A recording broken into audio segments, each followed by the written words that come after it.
This is Matthew Cratter from Bitcoin University. Today I want to talk about the first Bitcoin presidential race. And I wanted to preface this by saying, as many of you know, I really do hate two-party politics. American politicians, like politicians everywhere, like to divide and conquer. So they'll be very happy if the Reds and Blues are yelling at each other over Thanksgiving turkey, while both parties miraculously seem to always agree behind the scenes on various things like giant deficit spending, growing the national debt, that central bankers are a good thing, endless wars, the surveillance state, using manufactured or at least exaggerated crises to expand the power of the state, never letting a crisis go to waste. So my normal point of view here is don't vote. It just encourages the bastards, as P.J. O'Rourke was famous for saying. There are really kind of two views on voting. You have the normie view, your vote really counts and it's your sacred American duty to vote, and your vote will be counted fairly and politicians exist to serve you. This is sort of the elementary school version of American politics and governance. Or the other version, the darker, more adult version, is if you don't vote for my side, the economy will collapse, the other candidate will literally become another Hitler, and the world will end in nuclear conflagration, which of course never happens. Then there's a more libertarian view that voting harder, quote unquote, voting harder never works. The system exists to protect itself, and even decent people who go to Washington, D.C. end up being consumed or at least co-opted by the swamp. My personal bias, after having been disappointed by every single quote-unquote politician savior that I've ever voted for over the years, my personal bias is to focus on localism instead, as well as roundabout ways of taking back political and economic power, including freedom tech like free and open source software, and of course, Bitcoin. This is Hayek's sly roundabout way, which he talked about in 1984 when he said, "I don't believe we shall ever have a good money again before we take the thing out of the hands of government. That is, we can't take it violently out of the hands of the government. All we can do is by some sly roundabout way introduce something that they can't stop." And this is really what Satoshi Nakamoto launched with his discovery.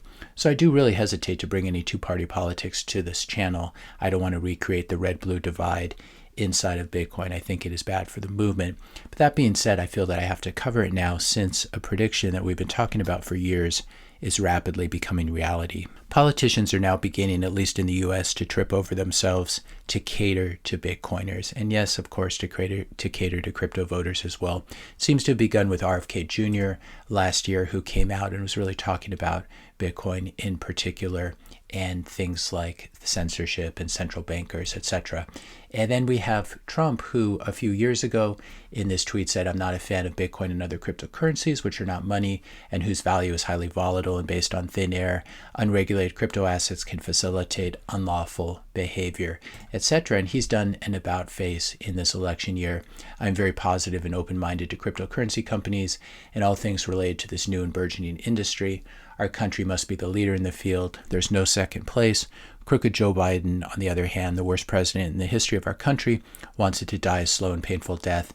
That will never happen with me." And then in this speech at the Libertarian Convention, Trump pledged to free Ross Ulbricht, to stop CBDCs, central bank digital currencies, and also to support Bitcoin self-custody. So this is why I'm covering this. Reading from the teleprompter, this is from that article. Trump promised to stop Joe Biden's crusade to crush crypto by ensuring the future of crypto will not be driven overseas. That being said, crypto as an industry is a very scammy industry. I personally wouldn't mind if it was driven overseas, but maybe we can get something out of this for Bitcoin. As Trump said, support the rights to self-custody and prevent the development of a CBDC. And then he had this great line: "To the nation's 50 million crypto holders, I say this: with your vote, I will keep Elizabeth Warren and her goons away from your Bitcoin." He's still sort of conflating crypto and Bitcoin here, but it's definitely something that I do like to hear. If you're enjoying this video so far, please help to support this channel. Click the subscribe button, leave a like, leave a comment, question, suggestion for a future video. Also share this video with a friend or family member. It looks like the news has reached Ross Ulbricht in jail. Last night, Donald Trump pledged to commute my sentence on day one if reelected. That was his promise. Thank you. After 11 years in prison, it's hard to express how I feel at this moment. This has been a big issue, especially in the Bitcoin community, getting freedom for Ross Ulbricht, who's serving a very, very long sentence. that is completely irrational when compared to the sentences that real criminals serve, as well as all of our politician criminals who never serve any sentences. John Carvalho had a great quote here. I can't even remember the last time I voted, but I always told myself that if I ever had the power to help Ross, I would. So I'll be voting for Trump on this issue alone. For those of you who don't remember who Ross Ulbricht is, he was the one who started Silk Road, which was really the first darknet market, and it allowed you to buy and sell products with anyone in the world, pay for them with Bitcoin, and the only proviso was you were not allowed to have a product that would hurt other people. You could hurt yourself, perhaps if you got a drug that wasn't good for you, but you couldn't trade, you couldn't do trafficking or anything like this. And this was something that the government did not like. They did not like the freedom of a black market like this. And so they arrested Ross. And one of the ways they got him was in the court of public opinion, spreading these rumors that he ordered 6 murders. This is something that is just not true. And I want to put a link to this article so everyone can see it. Prosecutors spread some unverified chat logs to push judge to deny bail, to start character assassination in the eyes of the public. And then they never took these allegations in the court to prove them. And this is one of the reasons that he got such a long sentence. Pierre Rochard has some good advice here for President Biden. Biden should commute Ulbricht's sentence next week and take the issue off the table. He should have done it 3 years ago. It's obviously aligned with progressive criminal justice reform, an easy win. And Daniel Burr had a similar quote here, which I think is quite good. Biden could easily mute any advantage Trump gained over the last 24 hours. Free Ross Ulbricht now to steal the thunder, publicly support Bitcoin to deflect eye lasers, and have Congress pass a CBDC ban. Biden is now hostage to these issues and will own the outcome if he refuses. Tushar Jain had, I think, 2 possibilities here that make a lot of sense. Crypto has become a central issue in the election. 2 possible scenarios. Republicans keep supporting crypto while Democrats keep demonizing it. Republicans win single-issue swing voters in key states. Both parties compete to win crypto single-issue swing voters. So either way, I think this is definitely good news for Bitcoin, and by extension, some other scammy cryptos as well. It still looks like that Joe Biden is leading in the popular vote, 58% to 33%. But if you take a look at the Electoral College and who would actually become president if the elections were held today, ever since Trump got on the side of Bitcoin and crypto, his lead has really exploded. This was a very close race, 51 to 49% or something like that. And now Trump in the prediction markets predicted a 56% chance of winning, Joe Biden 37% chance of winning. So this has definitely been good for Trump's poll numbers. Gabriel Shapiro saying, you cannot equate Trump saying some mean words about crypto on Twitter many years ago with the 4-year witch hunt the Biden administration has waged on crypto. And again, much of that witch hunt I actually supported and think it was a good thing. Obviously, going after Bitcoin miners was not a good thing. Absolutely intellectually bankrupt comparison. Please do better. Then a couple other quotes here. Mike Dudas, Person A, we're going to investigate you, sue your associates, attempt to criminalize things you believe, build and invest in.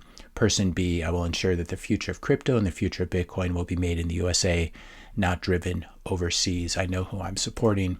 And then in a clarification tweet, Mike Dudas saying, look, I dislike this guy personally on like 1,000 different levels, but he's essentially saying that he's going to allow me to pursue my livelihood and provide for my family, investors, founders, and their employees. Meanwhile, the current admin wants to classify me as a criminal. Now, I don't want to completely agree with Mike here. I believe he's a crypto VC, but the general principle can be applied to Bitcoin as well. And it looks like Bitcoiners and cryptocurrency scammers are going to have to be allies in this political fight.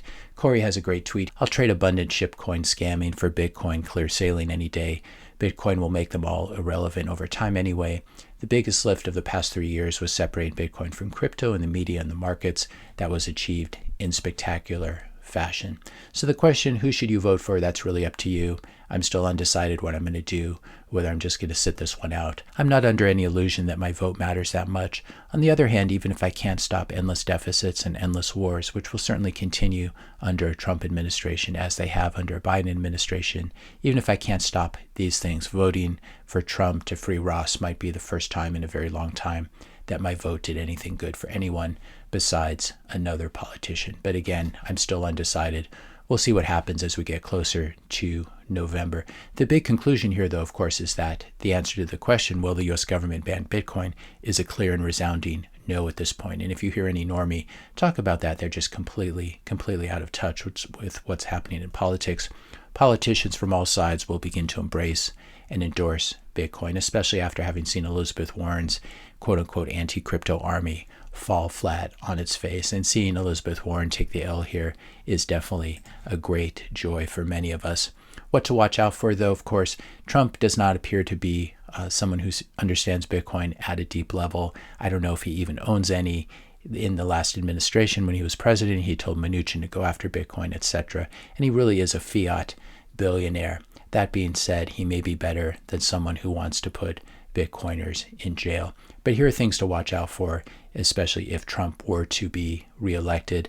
Attempts to corral people into the Bitcoin ETF instead of real Bitcoin that you can self-custody. Attempts to force people to KYC all Bitcoin addresses that they control via IRS requests. Attempts by central bankers to influence and control elected politicians in Congress and in the White House behind closed doors. The real question is, will politicians remain friendly to Bitcoiners even as inflation skyrockets and the wheels come off of the US dollar as the Fed monetizes all boomer entitlement spending? So these are the problems that the next president will face.